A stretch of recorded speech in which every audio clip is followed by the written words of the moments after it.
Media के साथियों का शुक्रिया अदा करता हूं कि वो आज यहाँ हमारे इस पेशी का जो बात था उसको देखने और सुनने आए हैं। मगर मुझे यहाँ तक भी यकीन है कि शायद हमारा आवाज़ बाकी पाकिस्तान तक नहीं पहुँच सके, लेकिन हम अपना आवाज़ पहुँचाने का कोशिश कर रहे हैं, क्योंकि हमारे सूबे का आवाज़ है, हमारे कारकुनों का और इस सूबे के आम वोटर सबका आवाज़ है, उसको हम पहुँचाने की कोशिश करेंगे। साफ़ी साथियों, किसी भी जमहूरी मुल्क में पार्लियामेंट सुप्रीम होता है और पार्लियामेंट बाइख्तियार होता है, और लोग सोच समझ के पार्लियामेंट में अपने नुमाइंदे चुनते और भेजते हैं। और वो क्योंकि आइंदा नस्लों और दौर हाजिर में तमाम लोगों के लिए फ़ैसले करते हैं, जिससे फ़ायदे और नुकसानात लोग और पूरे मुल्क को पहुंचते हैं। पार्लियामेंट में हर शख्स स्टेक होल्डर है, हर वोटर स्टेक होल्डर है, हर वो बच्चा जो आइंदा बड़ा हो के वोट डालेगा और अपना नुमाइंदा चुनने के लिए इलेक्शन का प्रोसेस से गुजरेगा, वो भी स्टेक होल्डर है। पॉलिटिकल पार्टीज़ भी स्टेक होल्डर हैं, इस मुल्क के इदारे भी स्टेक होल्डर हैं, और वो मुंतखब नुमाइंदे जो पार्लियामेंट में मुंतखब होने के बाद अपने हल्के और सरजमीन और कौम और एक ख़ास मकतब फ़िक्र के लोगों की नुमाइंदगी करते हैं, वो भी स्टेक होल्डर है। हम सब पार्लियामेंट के फ़ैसलों, पार्लियामेंट में बनने वाले पॉलिसियों, उन सब पे हम पे असरअंदाज होता है हमारे मुल्क के मामलात पे, क्योंकि 2018 में एक इलेक्शन हुआ।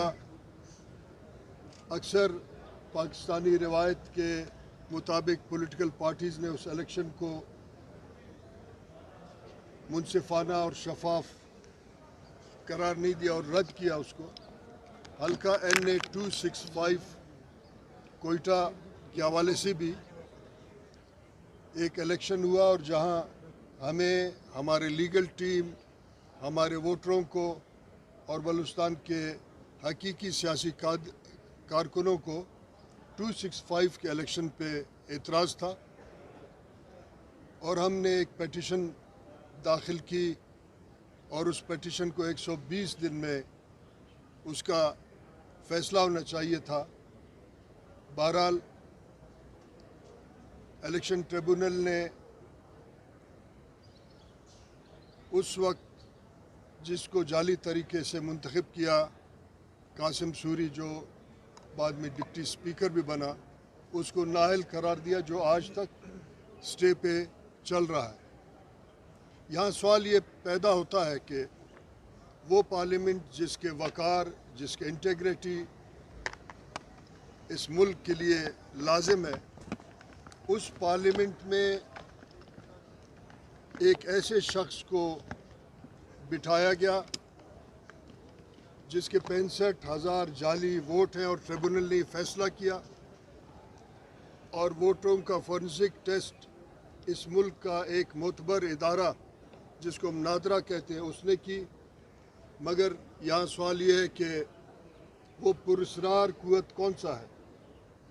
जिसने इस केस को आगे चलने नहीं दिया? वो पुरस्रार कुव्वत कौन सा है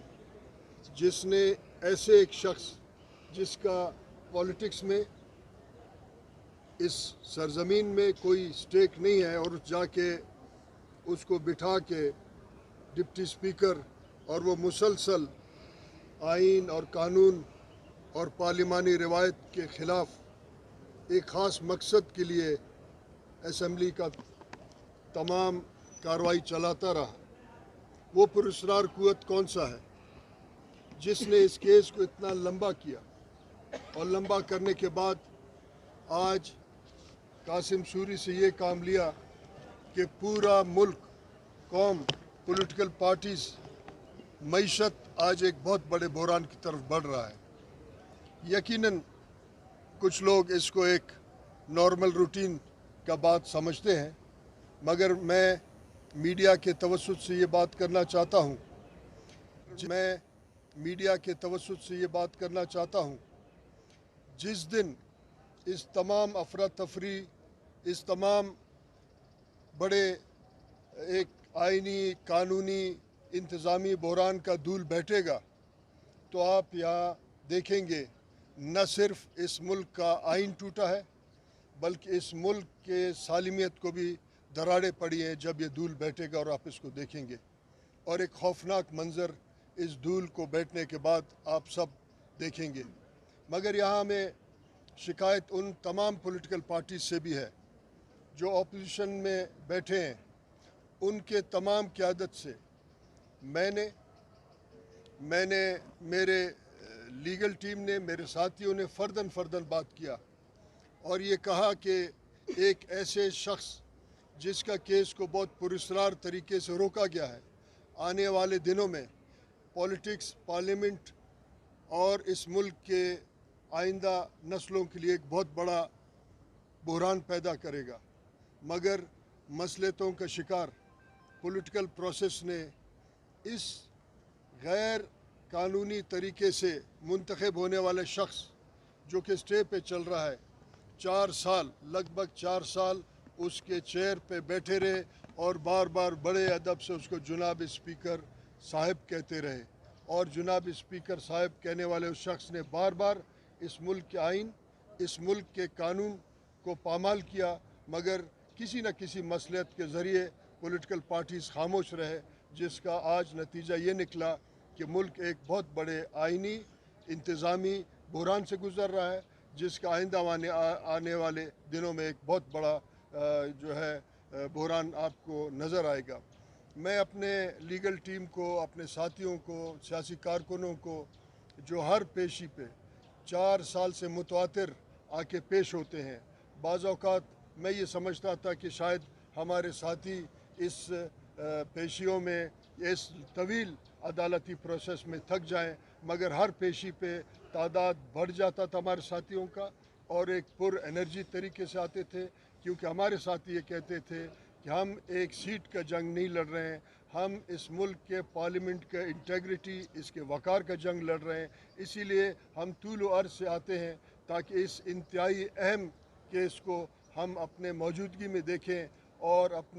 हम आइंदा नस्लों को ये बताएं कि हम एक इतने तवील जंग लड़ने के बाद इस नतीजे पहुँचे। मैं तमाम साथियों का, प्रेस का शुक्रिया अदा करता हूँ और खुसूसन अपने लीगल टीम का, अपने कारकुनों का, अपने हिमायतियों का कि इतने संजीदा तरीके से वो इतने साल से, 4 साल से इस केस को कंटेस्ट कर रहे हैं और हर पेशी में आते हैं। मगर मैं ये उम्मीद रखता हूँ